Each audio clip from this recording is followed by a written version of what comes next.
পৃথিৱীৰ সকলোতকৈ জটিল অংকটোৰ নাম হ'ল জীৱন। তাত তুমি যি সূত্ৰই প্ৰয়োগ নকৰা কিয়, ফলাফল মৃত্যু আহিবই।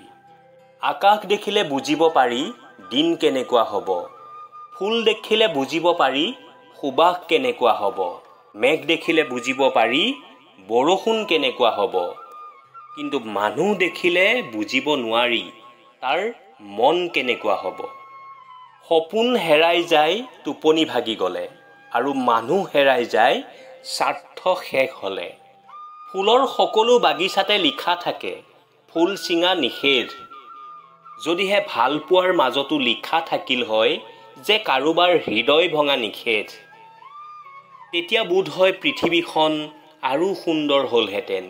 বিষাদ, বেদনা, আত্মহত্যা এইবোৰে ক'তো স্থান নাপালে হয়, আৰু সকলোৱে সুখেৰে জীৱন অতিবাহিত কৰিলে হয়। তুমি কিমান কষ্টৰ মাজত আছা সেয়া কোনেও তোমাক চাবলৈ নাহে। কিন্তু এবাৰ প্ৰাণ খুলি হাঁহি চোৱা, হিংসা কৰা মানুহৰ অভাৱ নহ'ব। তাচ খেলৰ কথা নিশ্চয় জানে। তাচ খেলৰ 52খন পাত সকলোৰে মাজত সমানে ভগাই দিয়া হয়, কিন্তু যি এই খেলত পাকৈত তেওঁহে জয়ী হয়। ঠিক তেনেদৰে পৃথিৱীৰ সকলো মানুহকে দিনটোৰ 24 ঘণ্টা সমানে দিয়া হৈছে। কিছুমানে দিন ৰাতি এক কৰি নিজৰ সপোন পূৰণ কৰি লয়, আৰু কিছুমানে 24 ঘণ্টাটো সময় নাই বুলি কান্দি কান্দি বহি থাকে। কাকো নিজতকৈ বেছি ভাল পাব নাযাব, কিয়নো ভাল পোৱা এনেকুৱা এটা বস্তু যি বেছি পালে অৱহেলা কৰে। কিয়নো ভাল পোৱাৰ মৰ্যাদা সকলোৱে দিব নাজানে। মানুহে তেতিয়াই অহংকাৰ কৰিবলৈ আৰম্ভ কৰে যেতিয়া যোগ্যতাতকৈ বেছি কিবা পাই যায়। আজিকালি মানুহৰ আপোন হ'বলৈ দুটা বস্তুৰ প্ৰয়োজন, এটা হৈছে টকা, আনটো হৈছে চেহেৰা। মানুহে তোমাক তেতিয়াই ভাল বুলি কয় যেতিয়া তোমাক তাৰ ইচ্ছামতে ব্যৱহাৰ কৰিব পাৰে। আজিকালি মানুহবোৰ ইমানেই স্বাৰ্থপৰ যে দৰকাৰ হ'লে সম্পৰ্কই এৰি দিব, তথাপি অহংকাৰ এৰি নিদিয়ে। সুখ এনেকুৱা এটা এপছ যি সকলোৰে লাইফত ইনষ্টল নহয়। লোভ, হিংসা আৰু অহংকাৰ তিনিওটাৰে যিকোনো এটাই যথেষ্ট মানুহক ধ্বংস কৰাৰ কাৰণে। এই বিশ্বাস বস্তুটো বহুত আচৰিত। মানুহে জীৱনত যি পায় বিশ্বাস কৰিয়েই পায়, আৰু যি হেৰুৱাই বিশ্বাসৰ কাৰণেই হেৰুৱায়। বদমাছ মানুহে আপোনাৰ ভালটোকো হিংসা কৰে, আৰু ভাল মানুহে আপোনাৰ দুৰ্বলতা জানিও আপোনাক মৰম কৰে। আৰু এইটোৱেই হ'ল সম্বন্ধৰ পৰিভাষা। কেতিয়াবা কেতিয়াবা আমি কওঁ কোনেও আমাৰ লগ নিদিয়ে, কিন্তু আমি এটা কথা পাহৰি যাওঁ, আমাৰ লগত কোনোবা থাকক বা নাথাকক, কিন্তু ওপৰৱালা সদায় আমাৰ লগত থাকে। বন্ধুসকল, আমাৰ জীৱনৰ সকলো সমস্যা ৰাস্তাৰ ট্ৰেফিকৰ সেই ৰঙা লাইটটোৰ দৰে। মাত্ৰ কিছু সময় অপেক্ষা কৰিলেই সেইটো যেনেকৈ সেউজীয়া হৈ পৰে, ঠিক তেনেকৈ অলপ ধৈৰ্য ধৰক, চেষ্টা কৰি যাওক, সময় বদলিয়েই যাব এদিন। জীৱনটোৱে সেইজনৰ লগতেই খেলে যিজন নেকি এজন ভাল খেলুৱৈ হয়। এইখন পৃথিৱীত কষ্ট সকলোৱে সমানে পায়, কিন্তু কষ্ট সহ্য কৰিব পৰা ক্ষমতা সকলোৰে বেলেগ বেলেগ হয়। স্পীড ব্ৰেকাৰ যিমানেই ডাঙৰ নহওক কিয়, স্পীড কমাই দিলে আমি খুন্দা কমকৈ খাওঁ। ঠিক একেদৰে আমাৰ জীৱনত যিমানেই ডাঙৰ সমস্যা নাহক কিয়, শান্তিৰে তাৰ সমাধান চিন্তা কৰিলে আমি ক'তো একো খুন্দা নাখাওঁ। ইচ্ছা পূৰ নহ'লে আমাৰ খং বাঢ়ে, আৰু ইচ্ছা পূৰ হ'লে আমাৰ লোভ বাঢ়ে। সেইকাৰণে জীৱনৰ যিকোনো পৰিস্থিতিত ধৈৰ্য অব্যাহত ৰখাটো মুঠেই প্ৰয়োজন। সফল মানুহবিলাকৰ কেৱল উজ্জ্বলতাখিনিহে মানুহে দেখা পায়, কিন্তু ইয়াৰ আঁৰত তেওঁলোকে যে কিমান এন্ধাৰৰ সন্মুখীন হ'বলগীয়া হৈছিল কোনেও লক্ষ্য নকৰে। বুদ্ধিমান লোক সেইজনক কোৱা নহয় যিয়ে নেকি ইটাৰ উত্তৰ শিলেৰে দিয়ে।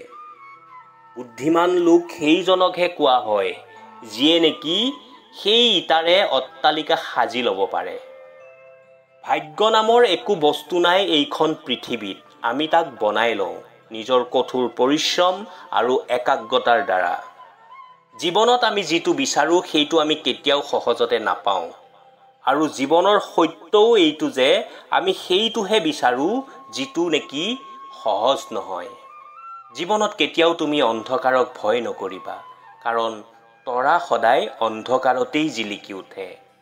আৰু যদি তুমিও বিচৰা তেন্তে তুমিও সেই তৰাটো হ'ব পাৰিবা। জীৱনত ভালে থাকিবলৈ হ'লে এই 6টা কথা মনত ৰাখিবা। 1. টকা উপাৰ্জন কৰিবলৈ শিকা। 2. অতিৰিক্ত মায়া ত্যাগ কৰা। 3. অতিৰিক্ত আশা বাদ দিয়া। 4. নিজকে ভাল পোৱা। 5. চিন্তা বাদ দি হাঁহি থাকা। আৰু 6. নিজকে সময় দিয়া। মানুহ সঁচাকৈ আচৰিত। ভুল কৰি ক্ষমা খুজিব নিবিচাৰে, কিন্তু কাৰোবাৰ ভুল প্ৰমাণ কৰিবলৈ উঠি পৰি লাগে।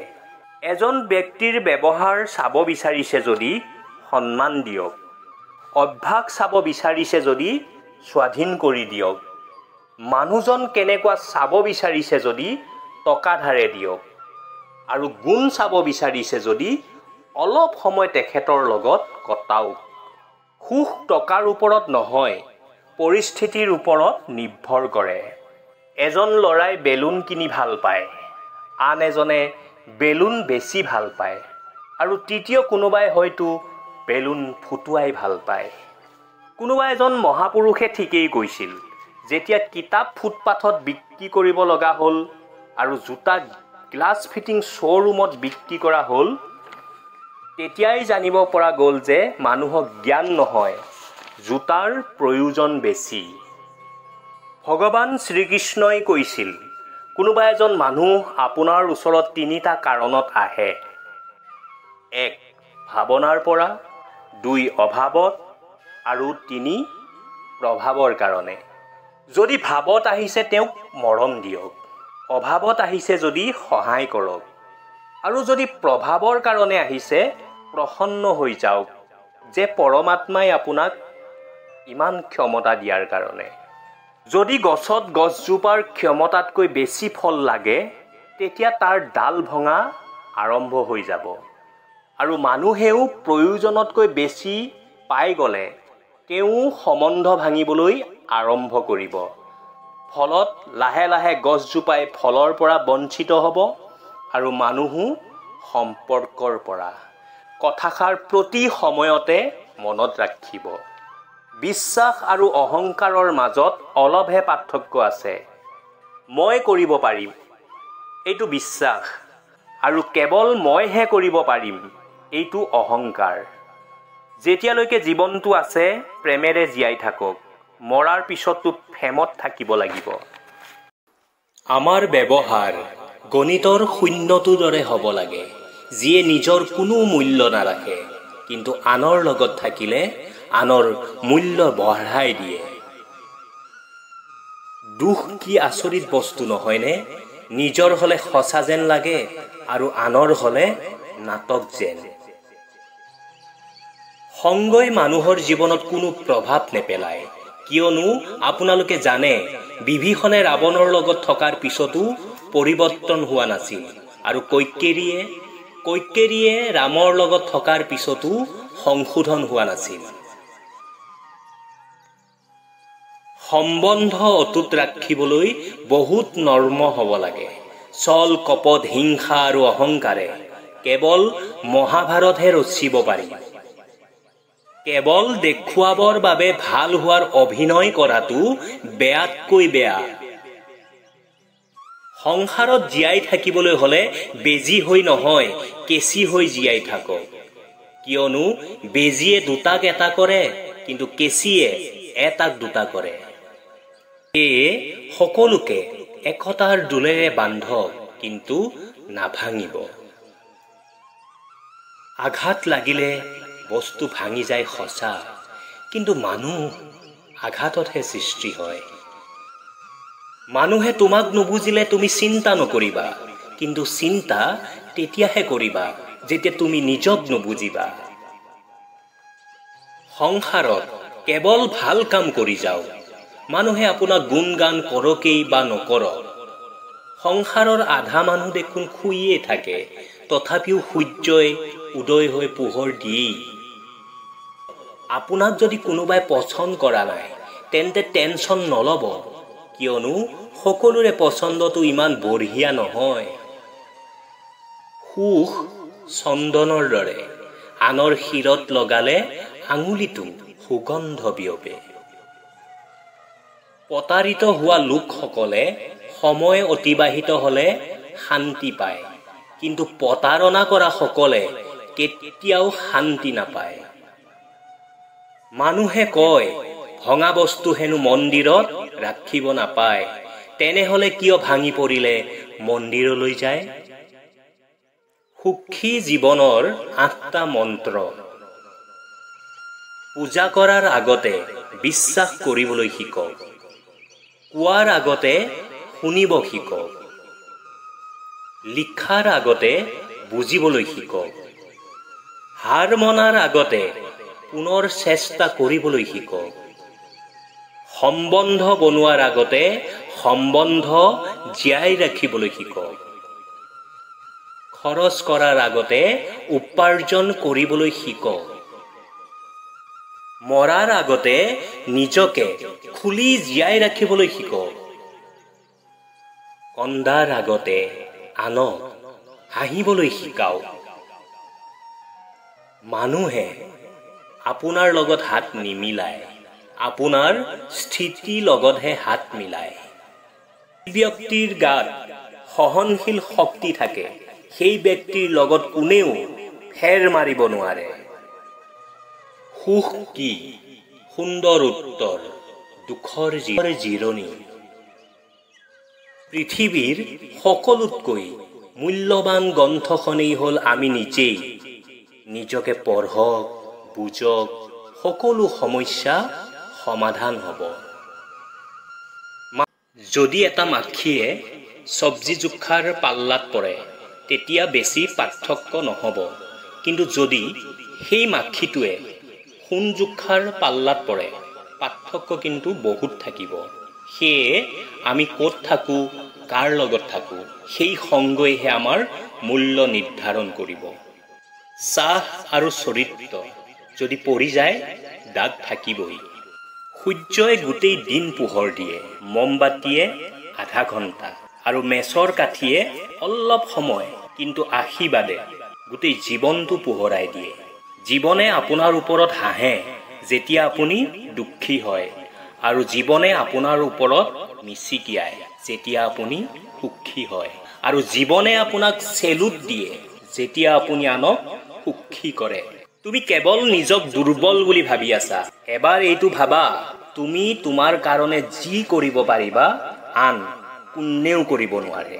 কাৰোবাৰ লগত থকাৰ কাৰণে যদি আপোনাৰ বিচাৰ শুদ্ধ হয় তেতিয়া বুজিব যে সেই ব্যক্তিজন সাধাৰণ ব্যক্তি নহয়।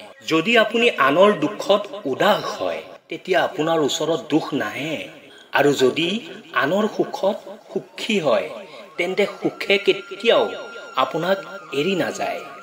সেই কথাটো সদায় মনত ৰাখিব। ওপৰৱালাই আনক কি দিছে সেইটো চাবলৈ আমি ইমানেই ব্যস্ত হৈ থাকোঁ যে আমাক কি দিছে সেইটো চাবৰ পাহৰি যাওঁ।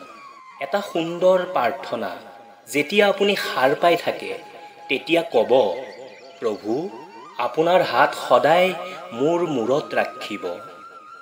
ঘৰৰ পৰা ওলাওঁতে ক'ব, প্ৰভু মোৰ হাত কেতিয়াও এৰি নিদিব।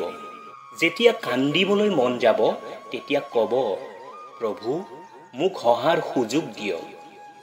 আৰু যেতিয়া আপুনি সুখী হৈ পৰিব তেতিয়া ক'ব, প্ৰভু আপোনাক কোটি কোটি ধন্যবাদ। 3টা বস্তুৱে কাকো প্ৰতীক্ষা নকৰে, জন্ম, মৃত্যু আৰু গ্ৰাহক। 3টা বস্তু মনত ৰখোৱাটো বহুত দৰকাৰী, সত্য, কৰ্তব্য আৰু মৃত্যু।